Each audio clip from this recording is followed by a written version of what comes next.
لگ رہا ہے کہ بہت زیادہ دوستی نبھا رہے ہیں نون لیگ کے ساتھ، کیونکہ پرائم منسٹر صاحب شاید اتنی ملاقات نہیں کر پائے مولانا صاحب سے جتنی بلاول بھٹو صاحب نے کی ہے، بلکہ وہ تو کہہ چکے ہیں کہ کامران مرتضیٰ صاحب فون بھی نہیں اٹھاتے۔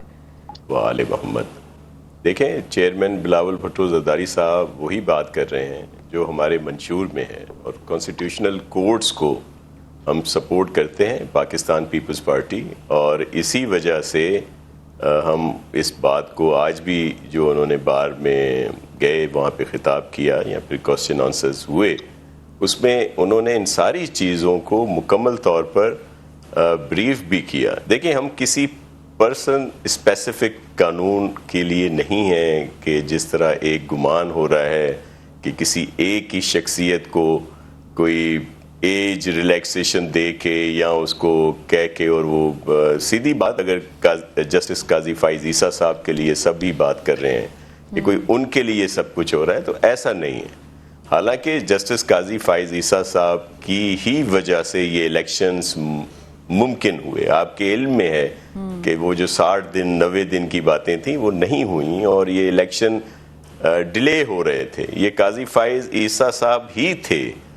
جن کی وجہ سے یہ ممکن ہوا اور الیکشن ہوئے۔ اور لیکن جو کانسٹیٹیوشنل کورٹس ہیں، کیا دوسرے جن ممالک کا ہم لوگ دیتے ہیں؟ ہاں جی شاہ جی، قاسم سوری کی جو رولنگ تھی اس کو جو کورٹ نے اوور رول کیا تھا، رات کے 12 بجے عدالت کھلی تھی، اس میں عمر عطا بندیال صاحب تھے۔ تو یعنی کہ اگر کوئی اچھا کر رہا ہے تو وہ بہت اچھا ہے، مگر اگر وہ آپ کے خلاف ہے یا ایون پی ٹی آئی کے خلاف ہے تو پھر وہ بہت برا ہو جاتا ہے۔ آپ پلیز کنٹینیو کریں۔ دیکھیں، میں آپ کو عرض کروں کہ عمر عطا بندیال صاحب بھی ہمارے لیے محترم تھے جب وہ چیف جسٹس تھے، ہیں اللہ ان کو زندگی دے، لیکن وہ جو انہوں نے ایکٹ کیا، آیا وہ آپ نے دیکھا تھا اس دن کے کیا ہوا تھا کہ آئین کو مکمل طور پر جس طرح کیا گیا وہاں پہ سوری صاحب کی طرف سے، جو ایک ووٹ آف نو کانفیڈنس کو غیر آئینی طور پر انہوں نے اپنی ایک ورڈکٹ دی اور اس کو اجلاس کو بھی ختم کیا، تو ظاہر ہے عدالتوں کو اپنا کام جو ہے وہ کرنا ہے۔ اور ہم صرف جو بات کر رہے ہیں وہ بالکل سمپل کہ جو آئین ہے وہ پارلیمنٹ کا کام ہے،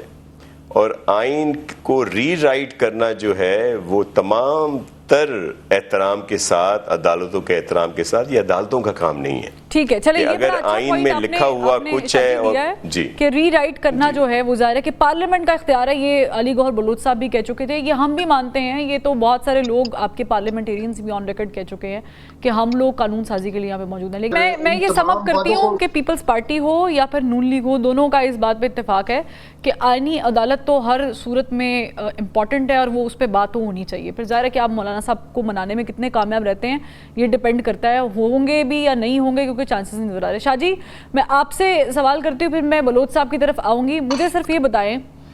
کہ اگر 63A کا فیصلہ ہو جاتا ہے اور پھر اس کے بعد یہ اجازت مل جاتی ہے، ایک ہائپوتھیٹیکلی ہم ایک بات کر رہے ہیں، اور پھر پی ٹی آئی کے جو بھی لوگ ہیں وہ ووٹ ڈال سکتے ہیں جو آپ پیکج لے کر آ رہے ہیں، اس پہ کیا فیوچر کیا ہے اس کا؟ دیکھیں، 63A یا دیگر جو بھی چیزیں ہیں، کیا میں جو ری رائٹ کی آپ کو بات کی، یہ بات کیسے شروع ہوئی؟ دیکھیں، دو چیزیں ہیں اس میں کہ اگر کوئی فائنینشیل ووٹ کرتا ہے یا اپنی جو سیٹ کے اگینسٹ جو بھی ان کے جو ہیڈ ہوتا ہے اس کے خلاف ووٹ کرتا ہے، تو اس کی ڈی سیٹ ہوتا ہے۔ لیکن یہ کہیں آئین میں نہیں لکھا کہ اس کا ووٹ بھی کاؤنٹ نہیں ہوگا، جس طرح لاہور ہائی کورٹ کے ایک حکم میں یہ کیا گیا۔ یہ آئین کو ری رائٹ کرنے کے لیے مثال جی میں کہہ رہا ہوں، تو آپ بہت سارے اس طرح کی مثالیں ہیں جو عدالتی فیصلے آئے۔ دوسری بات یہ کیوں آئین میں کیوں موجود ہے کہ وہ اپنا حق استعمال کرے؟ ووٹ آف نو کانفیڈنس کیوں آتا ہے؟ کہ اگر کوئی یہ سمجھتا ہے کہ وہ اس پالیسیز نہیں ہیں، آدمی کا ایک ضمیر بھی ہوتا ہے، اگر وہ کوئی اس بات کو کرتا ہے کہ جی میں نہیں اس بات کو مناسب سمجھتا، اور وہ چاہتا ہے کہ میں یہ ووٹ دیتا ہوں اور پھر وہ ڈی سیٹ ہوتا ہے تو پھر اس کو دوبارہ الیکشن میں جانا ہوتا ہے تاکہ اس کے حلقے کے لوگ یا عوام فیصلہ کریں کہ آیا یہ جس کو ہم نے الیکٹ کر کے بھیجا ہے اگر اس نے کوئی سٹیپ لیا ہے کوئی اس نے فیصلہ کیا ہے وہ صحیح ہے یا غلط ہے. نہیں تو آپ اس کا راستہ روک رہے ہیں. وہ جو چیز پاکستان پیپلز پارٹی نے ختم کی جو پریزیڈنٹ آصف علی زرداری صاحب نے 52B کا راستہ ہمیشہ کے لیے ختم کیا اور جو غیر آئینی طریقہ کار تھے اس کو ختم کر کے, اور آپ کے علم میں ہے کہ خان صاحب کی جو گورنمنٹ تھی اس کو آئینی طور پر پہلی دفعہ کوئی prime minister vote of no confidence کے ذریعے اترا. نہیں تو آپ کے علم میں ہے کہ یہاں پہ 18 ماہ حکومتیں رہی ہیں, 22 ماہ رہی ہیں, 3 سال رہی ہیں اور ان کو غیر آئینی طور پر ہٹایا گیا, عدالتوں کے احکامات پہ ان کو ہٹایا جاتا رہا ہے. تو اس چیز کا راستہ روکنے کے لیے ایک پروسیس کو عمل کو جاری رکھنے کے لیے کیا ہونا چاہیے؟ تو یہ کیونکہ گورنمنٹ تو وہی ہوگی جس کے پاس اکثریت ہوگی. وہ نو کانفیڈنس اس پہ کب آئے گا؟ جب اس کے لوگ اس سے منحرف ہوں گے, اس کے فیصلوں سے, اس کی باتوں سے وہ کہیں گے کہ ہم اس پہ متفق نہیں ہیں تو وہ اپنی سیٹ چھوڑنے کے لیے بھی تیار ہوتے ہیں. اگر شاہ جی آپ سے شاہ صاحب ون لائنر چاہیے, نمبر پورے ہیں ہمارے, بلاول بھٹو زرداری صاحب نے بھی کہا ہے اور خواجہ آصف صاحب بھی کہہ رہے ہیں نہیں بھی ہوتے مولانا صاحب تو نمبر پھر کیسے پورے ہیں؟ دیکھیں ایک بات پہلے میں آپ کو عرض کروں کہ جو ایک مس پرسپشن ہے کہ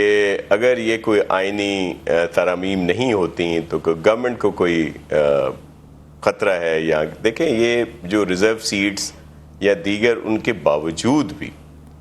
جتنی یہاں پہ گورنمنٹس ہیں, فیڈرل گورنمنٹ ہو یا پروونشل گورنمنٹس ہیں, ان کو کوئی خطرہ یا کسی قسم کی کوئی ایشو نہیں ہے. ان کے نمبر پورے ہیں. اگر فیڈرل گورنمنٹ میں بھی ریزرو سیٹیں فل مل جاتی ہیں, وہ بھی فیصلہ آپ کے سامنے ہے کہ گئے تھے سنی اتحاد کونسل والے اور فیصلہ یہ آیا کہ یہ پی ٹی آئی کو دے دی جائیں, لیکن گورنمنٹس کو کوئی پریشانی نہیں. سندھ میں ہمیں کوئی ایشو نہیں, پروونشل گورنمنٹ میں, پنجاب والوں کو کوئی ایشو نہیں, بلوچستان میں کوئی ایشو نہیں, کے پی میں اور مضبوط ہو جائے گی پی ٹی آئی یا سنی اتحاد کونسل کی. شاہ جی, ناصر حسین شاہ صاحب بہت شکریہ وقت دینے کا, علی گوہر بلوچ صاحب آپ کا بھی بہت شکریہ. اور ناظرین ظاہر ہے کہ یہ تو رساکشی چلتی رہے گی, ایک بریک لیں گے, جب بریک سے واپس آئیں گے تو بات کریں گے سرزمین فلسطین کی.